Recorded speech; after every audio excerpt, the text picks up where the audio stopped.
Ian, another valuable 3 points picked up this afternoon. 1-0 win over Durham City. How hard do you feel your team had to fight for that in the second half?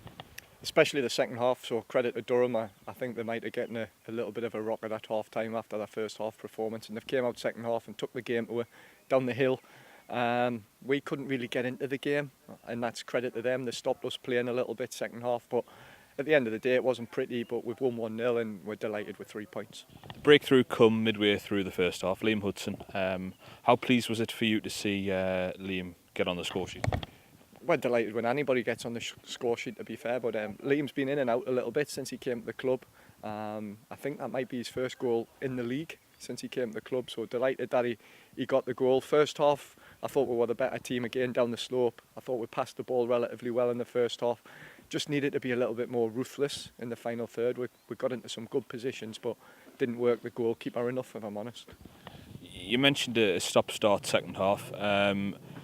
What do you feel that was down to? Do you give a lot of credit to this young Durham team, or were you just looking to see the game out and pick up these 3 points?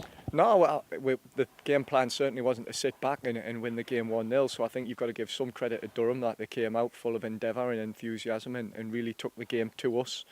And it's one of those really when you're rocked back on your heels and you're defending as we had to for periods of the game, it's then really hard sometimes to put your foot back on the accelerator and maybe try and impose yourself back on the game.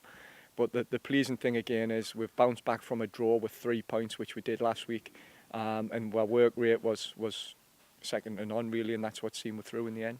You've got 4 days off now, which seems a bit of a luxury, given that you've got you would have had 5 games in 9 days prior to today's game. But then you've got back-to-back games next week. Just how stressed is the squad going to be, i.e. For selection? It's crazy. It's crazy to think we've got 4 days off, as you say, and then we've got to play 2 games in 2 days. Even at this level, it's ridiculous to ask players to do that, but that's what we've got to do. So we'll have to go away now and plan for Wednesday, and we'll have to look at the squad. It's a cliche to never look more than 1 game ahead, but on this occasion I might have to go against that somewhat, and we'll probably have to look at the squad who's available across both days, and we might have to try and foresee picking an 11 for Wednesday and an 11 for Thursday to try and make sure we get the balance right.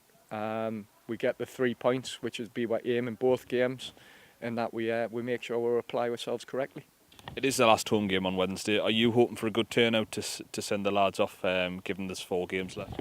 If I'm honest, I'm not interested. I know that sounds a little bit daft, but it'll be great if there's hundreds of people there. If there's nobody there, all I'm bothered about is us getting 3 points and getting this job done. Brilliant, cheers. Cheers.